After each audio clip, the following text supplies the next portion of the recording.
오늘 출근하다가 앞차와 접촉사고가 났어요. 나다 또는 났다를 쓰고 그래서 회사에 늦었다 라고 얘기했습니다.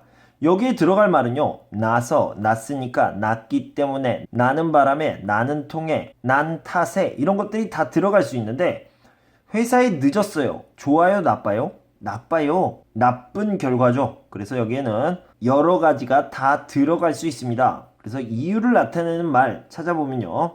나는 바람에가 여기에 있네요. 접촉사고가 나는 바람에 회사에 늦었다.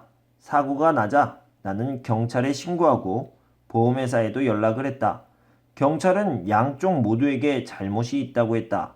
그래서 앞차 주인과 나는 사고 처리 비용을 반반씩 50%, 50%, 50%씩 내기로 냅시다. 이렇게 결정을 했어요.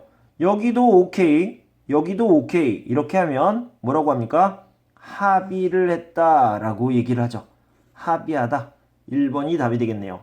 사기라는 것은 거짓말을 얘기하는 거죠. 거짓말하다. 납치는 사람을 데려가는 거고요. 피해를 주다, 피해를 받다 이렇게 얘기를 하죠. 자, 순서를 찾아봅시다. 세계 대부분의 곳에서 현금 없이 신용카드로 결제할 수 있는 사회인 것이다.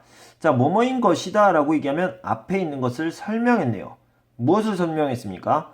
신용에 대한 것을 설명했네요. 현대사회는 신용사회이다가 첫 번째로 나오고 그 다음에 이것을 설명하는 이 부분이 두 번째로 나오게 되겠습니다. 하지만 신용카드의 사용은 당장에 돈이 나가는 것이 보이지 않아서 무분별하게 함부로 사용할 수 있다는 단점이 있다. 그죠? 3번이 되겠네요. 따라서 그래서 적절한 신용카드의 사용으로 자신의 신용을 지키면서 경제활동에 이득을 얻을 수 있도록 노력해야 한다. 이득이라는 것은 플러스 되는 거죠. 이익, 소득 이런 것들을 얘기하는 거예요. 4번이 되겠네요. 그래서 답은 다, 가, 라, 나, 다가라나 3번이 되겠습니다. 두 사람이 결혼하기로 했으면 두 집안의 부모님을 모시고 상견례를 한다. 부모님의 결혼 허락을 받은 후에는 본격적으로 진짜로 결혼 준비를 하게 된다. 보통 신부 집에서 결혼 날짜를 잡는다.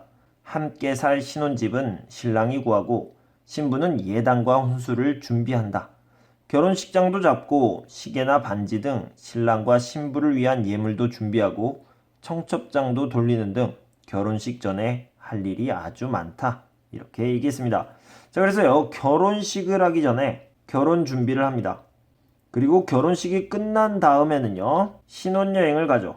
그러니까 결혼식이 끝난 다음에는 신혼여행만 가고요. 나머지는 다 결혼 준비를 결혼식 전에 하는 거죠. 결혼식 후에 예물을 준비한다? 아니요. 결혼식 전에 준비합니다. 집과 예단 혼수는 신랑이 준비한다? 아니요. 집은 신랑이, 예단과 혼수는 신부가 한다고 했습니다. 자, 봅시다.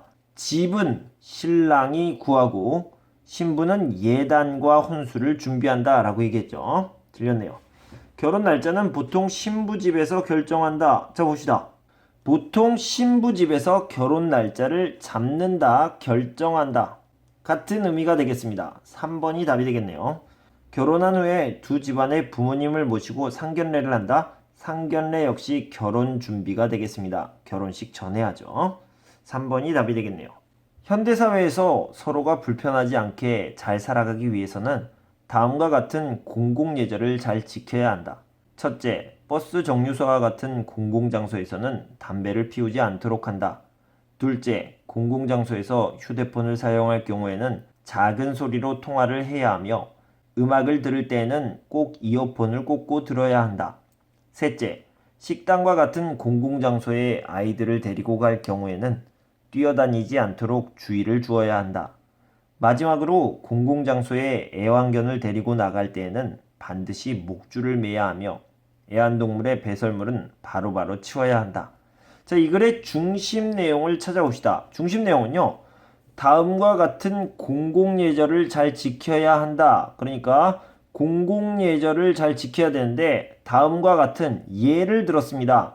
첫째, 둘째, 셋째, 그리고 마지막으로 넷째가 되겠죠. 이렇게 네 가지 예를 들었습니다. 그러니까 여기에 중심 내용은요. 공공예절을 잘 지켜야 한다. 공공예절에 대해서 나와 있습니다. 공공예절, 공공장소에서 지켜야 할 예절. 2번이 답이 되겠네요. 자, 22번을 이어서 풀어봅시다. 이 글의 내용과 같은 것을 고르시오 라고 했는데요.